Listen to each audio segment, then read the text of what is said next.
Hola y bienvenidos al podcast de Papá Tercio. Soy Manuel Soní. Hoy vamos a hablar de cómo formar, cómo criar un varón, cómo criar un hombre.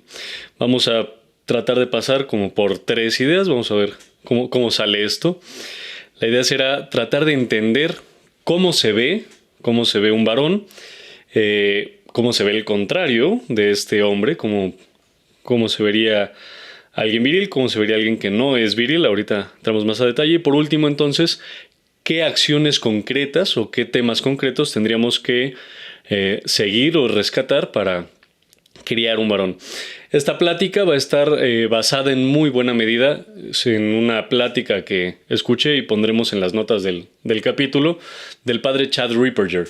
Esta plática está en inglés, ¿no? También por eso nos damos la libertad de comentarlo ahora en español, que justamente ese es el título: ¿Cómo criar varones?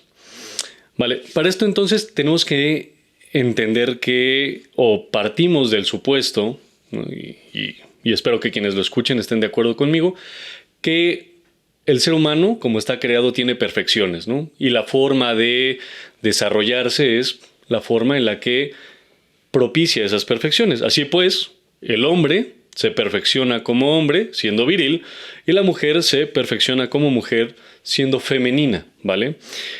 Y así como sal dulce es un absurdo, un hombre afeminado es un problema, ¿va?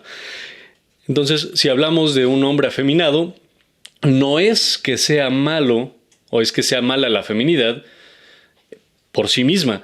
El problema es cuando un hombre es afeminado, ¿vale?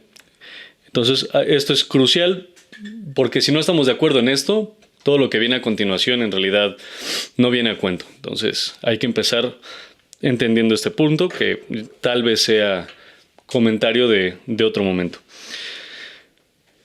Va, entonces empezamos. Y aquí hay un dato curioso. Vamos a partir también de la definición de afeminado, una definición latina, escolástica, que da Santo Tomás de Aquino.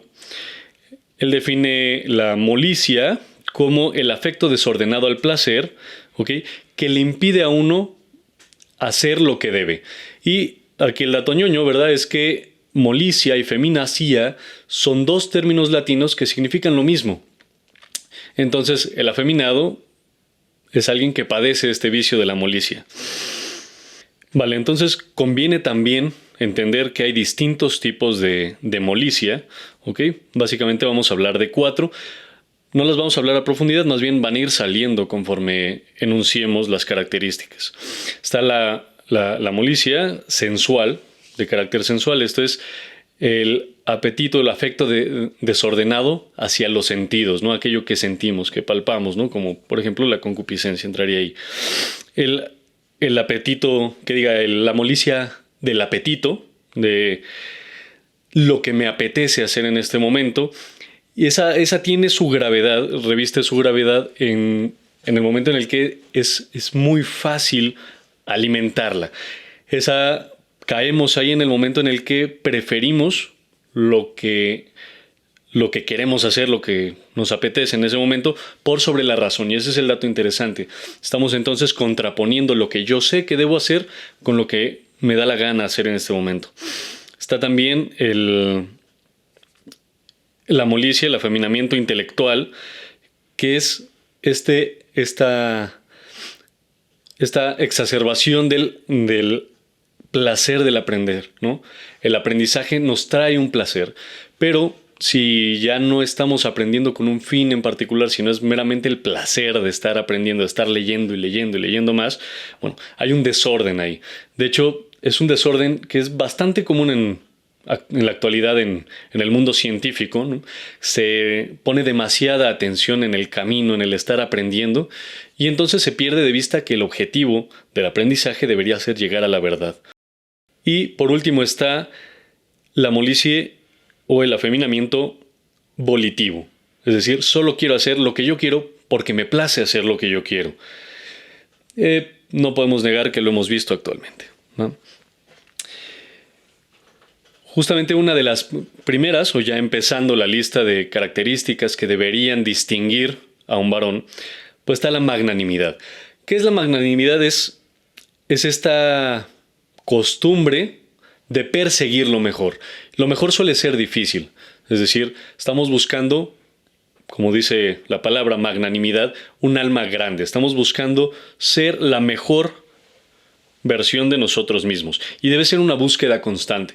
Hablando en términos católicos, esto se relaciona con la santidad, ¿no? La magnanimidad debería ser esta búsqueda de lo mejor, ir siempre hacia adelante. Debe también el varón tener humildad intelectual. Un poco más adelante vamos a hablar de la humildad como tal. ¿Qué es la humildad intelectual? El ser humano está desarrollado, está diseñado por Dios para buscar la verdad y recrearse en ella. Una vez que llega la verdad, uno se sienta ahí a descansar en la verdad. Claro, tiene que haber una búsqueda honesta de la verdad.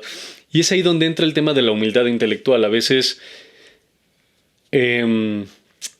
caemos en creer que ya sabemos la verdad, que ya la tenemos. Entonces, la humildad intelectual es una búsqueda de la verdad, pero que está comprometida con la verdad.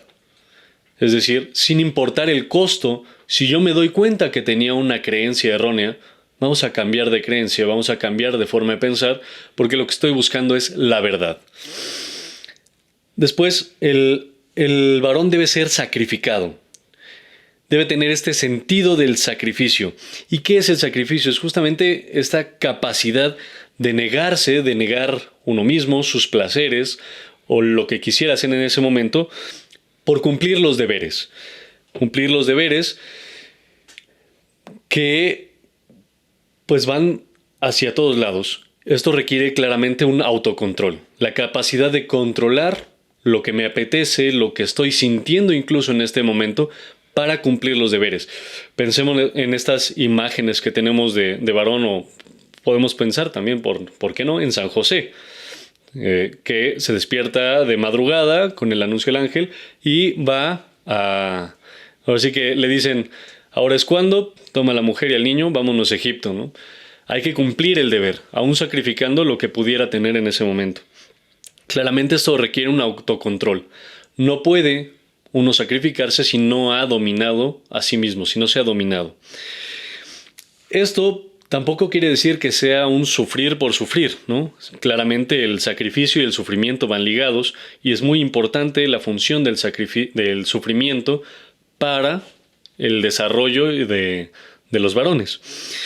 Más bien, lo que hay que hacer es aprender a deleitarnos en el bien hacer. Es importante. El bien hacer, la virtud, conlleva un deleite, un cierto deleite, un gusto por hacerlo, que es diferente del placer. Justamente la molicie, el afeminado, está demasiado apegado al placer y entonces no consigue ver ese deleite en las cosas buenas, en el bien hacer. Hablando aquí de este tema del sacrificio, un ejemplo claro de sacrificio, o el mejor ejemplo, es la cruz de nuestro Señor, que de hecho es una contraposición 1-1 de la caída de Adán. Adán cae en buena medida justamente por afeminado, porque sucumbe ante el placer, este placer del apetito, ¿no? De, oye, es que el fruto prohibido se ve bien, Eva nos dijo que se ve bien, y también el de la voluntad, porque al final del día Adán sabe lo que está bien. Adán tiene una integridad que ya hemos perdido nosotros después de la caída. O sea, Adán sabe perfectamente lo que es bueno y se da cuenta que seguir a Eva en el pecado original es contraponerse a lo bueno, a sus deberes. Sin embargo, una de las propuestas que hacen los padres de la iglesia al respecto es que justamente no quiere despegarse de Eva. Y es completamente entendible. Sin embargo, al no querer despegarse de Eva, contrapone entonces su deber contra su voluntad y alimenta esta última. Y de ahí podemos decir, vienen varias cosas englobadas en el pecado original, pero justamente falla en su labor de protector, falla en su labor de pater familias que debe defender, ¿no? La cruz es justamente lo contrario. La cruz es nuestro Señor que sufre y se sacrifica a sí mismo, ¿no? Su bienestar físico, su bienestar en todos los sentidos, por el bien de los que le rodean, por el bien común, por el verdadero bien común, que ya será tema de otro episodio. El bien común no es el bien de la mayoría, no es el bien de los más de las personas. El bien común es ese bien muy particular que es bien para todos en el conjunto y bien para todos en lo personal. Va muy ligado a la justicia y demás. Como les digo, eso ameritaría un capítulo en sí mismo.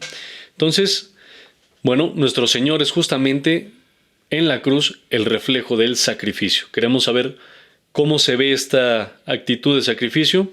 No hay más que voltear a la cruz.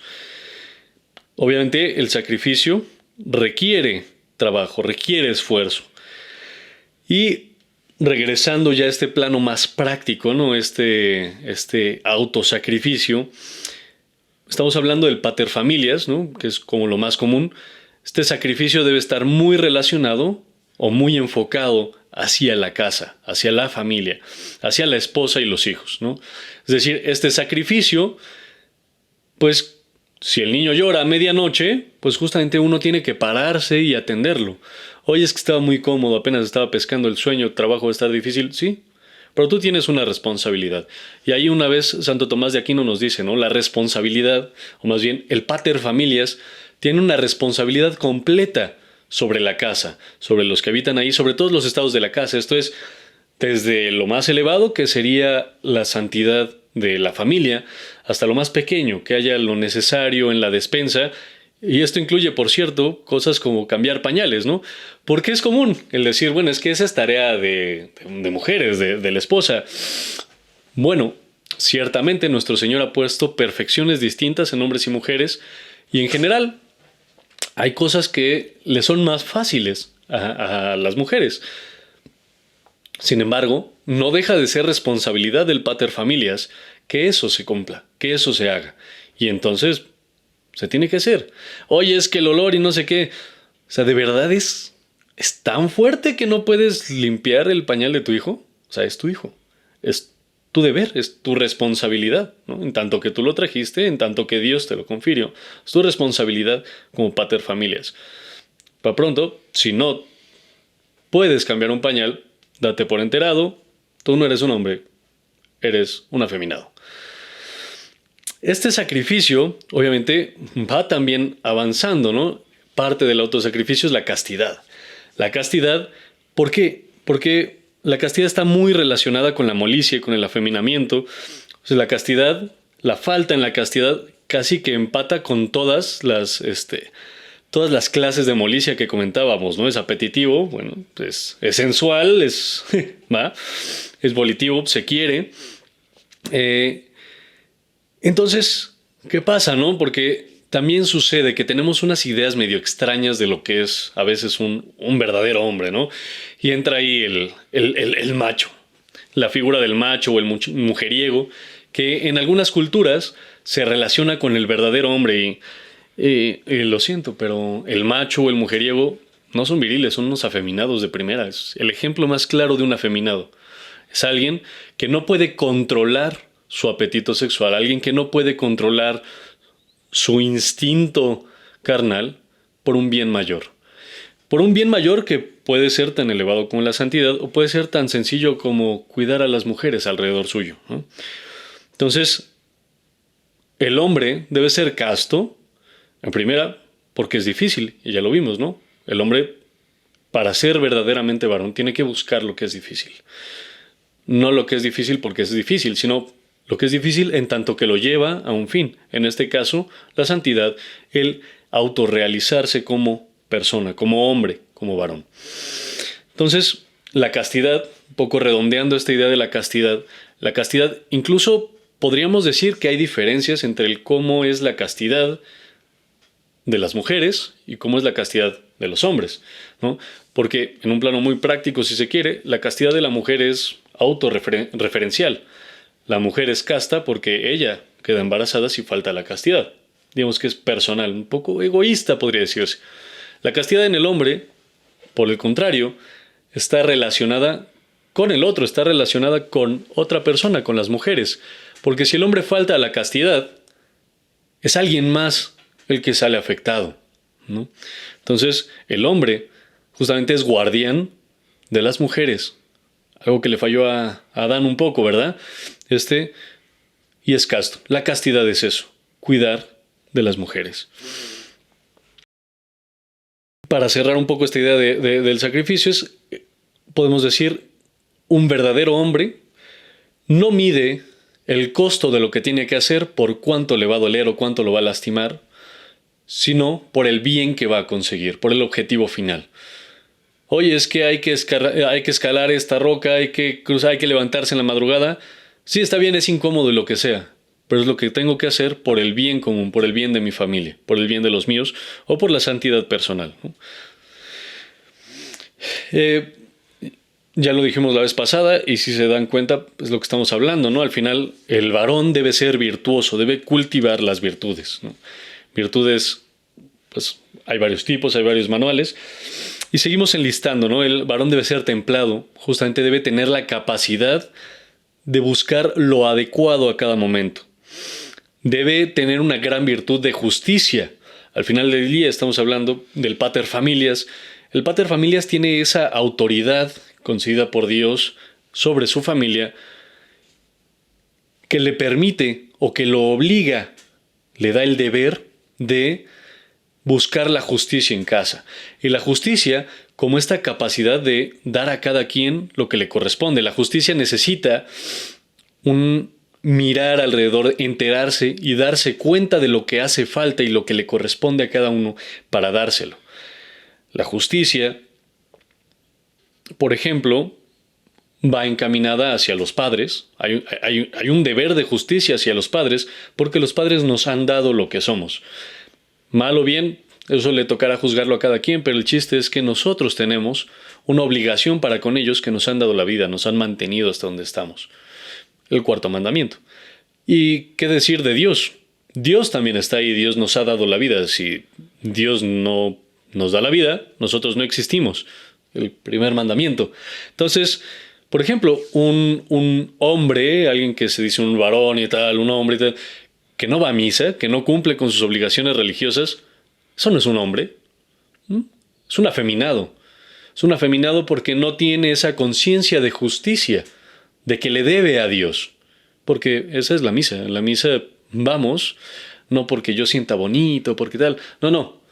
A la misa vamos porque es la adoración que le debemos a Dios. Es nuestro deber. Es nuestra forma de resarcir esa deuda, una deuda impagable, por cierto, de la vida que nos ha dado Dios. Entonces, la virtud, la religión, ¿no? Un hombre que no tiene esta idea de religión clara, no es un hombre, está afeminado. Ligado a este tema de la justicia, ¿no? El varón tiene la autoridad y tiene que buscar la paz en casa, pero ¿qué tipo de paz, no? A veces caemos en buscar la paz por sobre todo.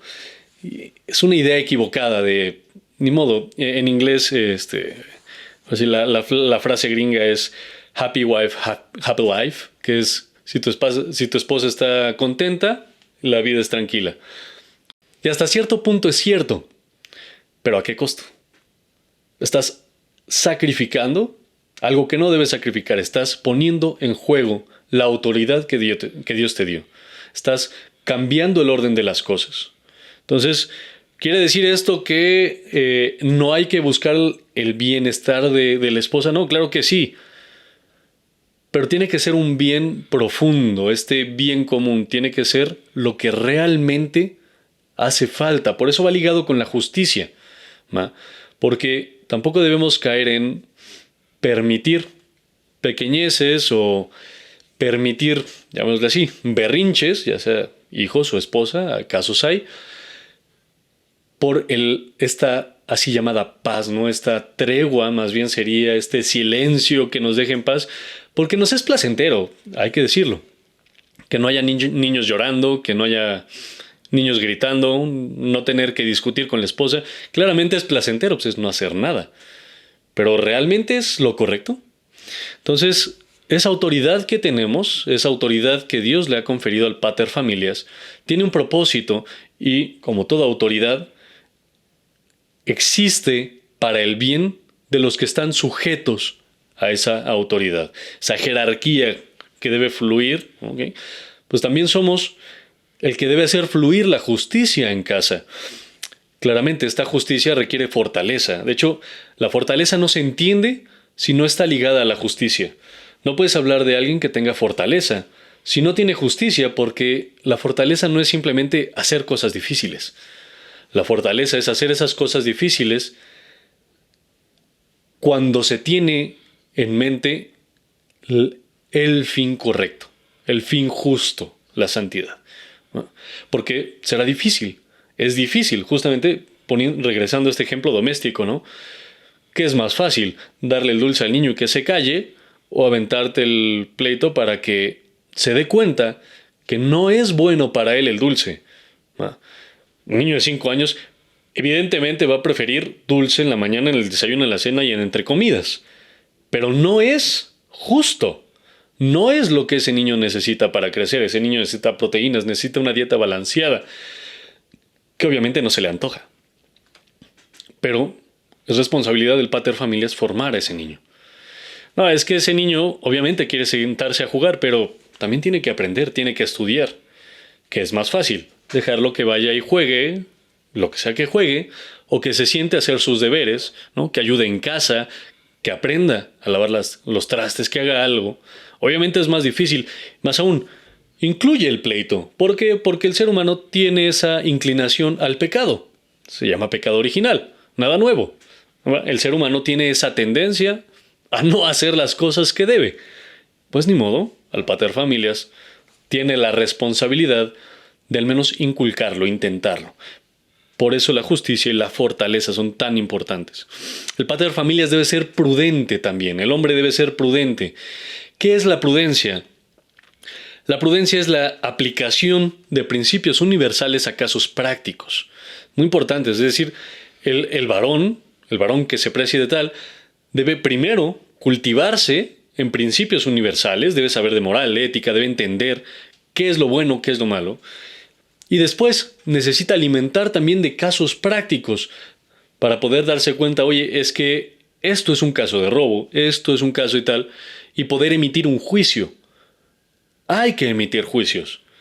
El varón debe poder emitir un juicio práctico en el momento para decir si eso conviene o no conviene. Obviamente todo mirado y apuntado a ese bien común, ese bien último que tiene. Y aquí hacemos una nota, es interesante.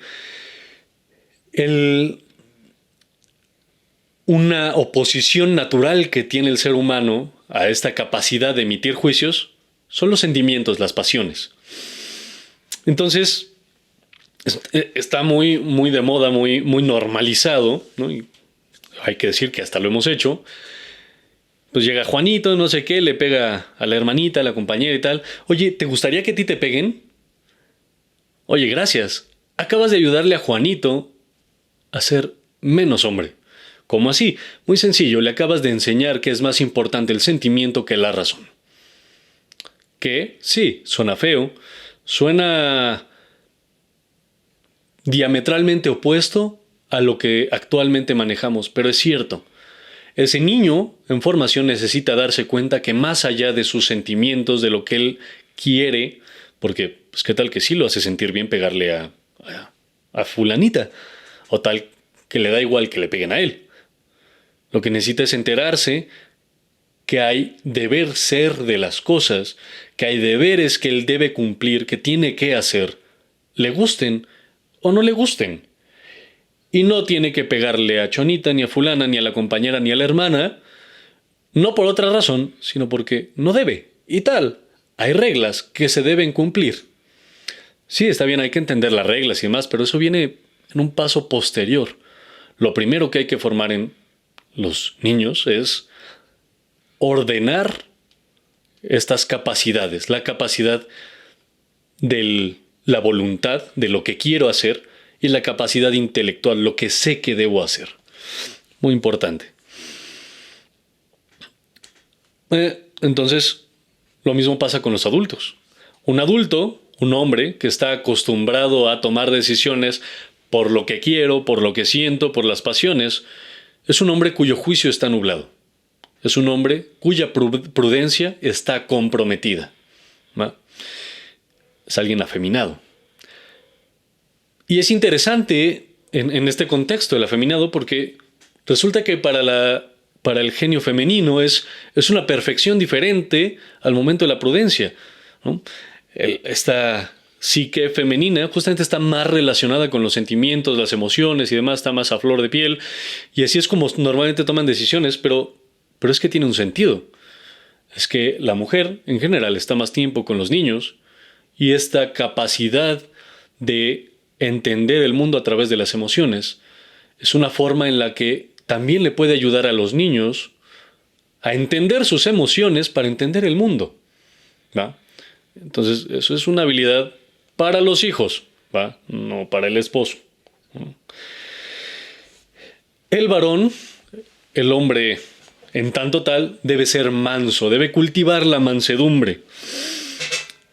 La mansedumbre es el opuesto al enojo. ¿Y qué es el enojo? El enojo es la respuesta ante una sensación de herida. Es decir, uno siente una herida y la respuesta es enojarse. Y viene lo que Santo Tomás dice que es la vindicación de la herida, que es herir o lastimar lo que te está lastimando para que no te lastime a ti. La mansedumbre justamente es lo contrario, es saber que uno puede recibir heridas y seguir adelante porque no es necesaria la vindicación para el fin último, ¿no? Ejemplo claro, vamos en el coche y aquí voy tal cual a tomar un ejemplo del padre Ripperger porque me parece genial. Cuando uno toma el volante, está en el coche, tiene que hacerse la idea de que está en una esfera de idiotas y tú eres uno de los idiotas de la esfera. Pues en el coche a cada rato vemos el que va pitando el claxon, incluso, pues, ¿por qué no? Ha tocado ver al que se baja del coche, todo embravecido y a golpear y tal. Ese es el enojo. ¿Qué pasa? Se sintió herido porque alguien no cumplió las señales de tránsito, alguien le pitó el claxon, alguien casi le pega, ¿no? Y no digo que no haya tal vez una lesión real. Por ejemplo, si hay ya una agresión física de parte del otro, pero ¿cuál es el objetivo? ¿Va? El varón no debe perder de vista el objetivo final. El objetivo es el bien común, el bien de su familia y de los suyos. Oye, bajar a rajarme el hocico con el tío de enfrente porque tal, ¿va a aportar al bien común? No. Es seguir mis pasiones, seguir esta pasión de una búsqueda de la vindicación. Es esta reivindicación que estoy buscando porque me sentí agredido. Entonces, conclusión, el tío que se baja embravecido y tal, a golpearse porque el semáforo y la no sé quién, no sé cuál, ese tío, pues se podrá ver, no sé, grande, se podrá ver tosco, pero no es un hombre. Ese tío está afeminado, no sabe controlarse. Entonces, la mansedumbre, justo esta capacidad, que además está relacionado, ¿no? Otra frase que describe al hombre suele ser: el hombre puede aguantar los golpes. Esa es la mansedumbre. Tener la capacidad de aguantar los golpes, aguantar lo que viene, porque hay un objetivo mejor, hay un bien común, hay un bien último. Ahora sí, el hombre debe ser humilde. Y aquí entendemos la humildad como la voluntad de vivir de acuerdo a la verdad. Es decir, el hombre que es humilde no es aquel que se siente menos y tal. El hombre que es humilde es aquel que sabe quién es, sabe lo que vale. Y esto es importante, quiere decir, conoce sus errores, los asume y los acepta. Entonces, aquel que es humilde ni se tiene en más, pero tampoco se tiene en menos. O sea, aquel que sabe lo que vale. Por eso es tan importante el conocerse, ¿no? El conocerse uno mismo, saber quién es. Y vaya, se conoce uno a través de las pruebas. Sentado, leyendo y en Facebook, no te conoces. Te conoces en el momento en el que te pones a prueba. En el momento en el que sales a la realidad, tienes responsabilidades, ¿no? Y hay que demostrar sacrificio.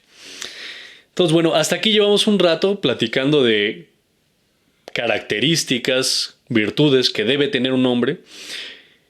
Y pues la contraposición es el afeminado, ¿no? El que no es casto, pues afeminado.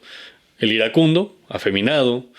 El altanero, afeminado. Porque en todos los casos carecen de la capacidad de controlarse, carecen de la capacidad de ir más allá de ellos mismos, buscando el bien de los demás, el bien de aquellos que tienen. ¿Cómo formamos entonces, cómo criamos varones? A este sentido, Fulton Sheen decía que para formar varones lo que hace falta es que maduren. Y para madurar hacen falta dos variables, dos cosas: sufrimiento y responsabilidad.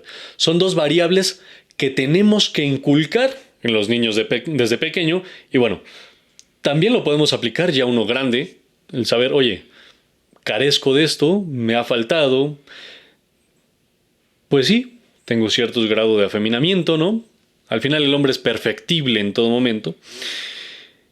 ¿Cómo se consigue esto? Hace falta el sufrimiento. Vivimos en una sociedad de zoológico, no me gusta decirlo, en la que el sufrimiento está prohibido, está contraindicado, está mantenido al margen. Que si hay que caminar, ahí está el taxi. Que si hay que no sé qué, se evita el sufrimiento. ¿Qué es el sufrimiento? ¿Va? Tenemos que entender que hay dos cosas: dolor y sufrimiento. Dolor es algo malo que siento, ¿ok? La sensación de algo malo. Y el sufrimiento es esta sensación con la perspectiva del tiempo. En ese sentido, por ejemplo, los animales, claro que sienten dolor, sienten que algo malo pasa, pero no sufren, porque no tienen esta percepción de tiempo. Un perro no te va a decir, oye, ya llevo 20 minutos jugando a la pelota, oye, ya me cansé, porque no hay una perspectiva de tiempo.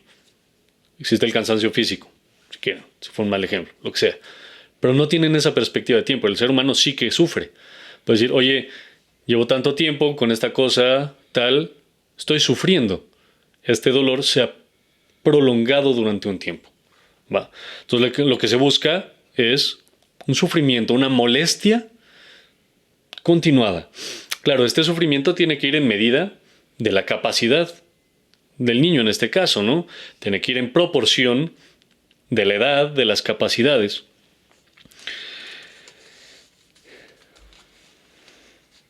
Entonces, hace falta que los niños se vean en situaciones que les exijan este sufrimiento. Oye, no se trata de sufrir por sufrir, ya lo decíamos. Este sufrimiento tiene que ir encaminado a algo. Un ejemplo rápido de sufrimiento es que no quiero lavar los trastes. Pues sí, mira, pero te toca lavar los trastes. Pero no quiero. Y en ese no quiero, pero debo, existe el sufrimiento. Ese sufrimiento. Oye,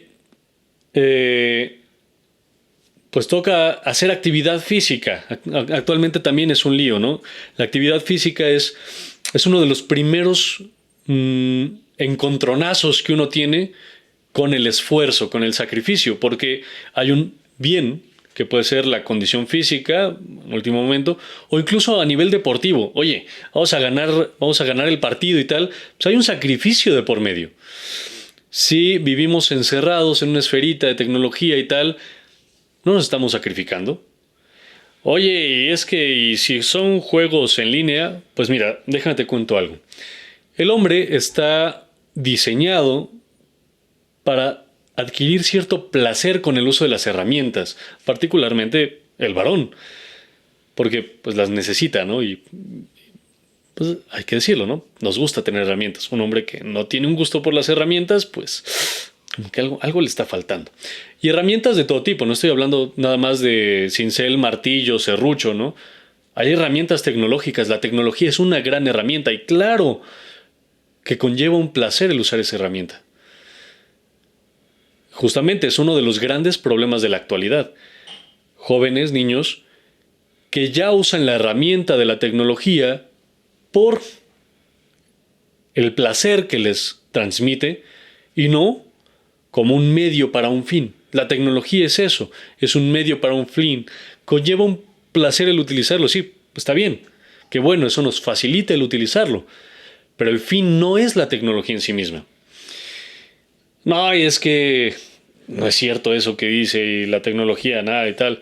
Bueno, a uno de estos que se la pasa en el Facebook y tal, quítale el teléfono y mira qué hace. Quítale el internet, mira qué hace. Si no se puede controlar, si entra así como que, ay, en un berrinche y no sé qué, es un afeminado ese que tienes enfrente y el culpable es el teléfono, es la tecnología. Va. Una forma de ayudarle a los jóvenes es quitarles este exceso de tecnología, que se esfuercen un poco más, ¿no?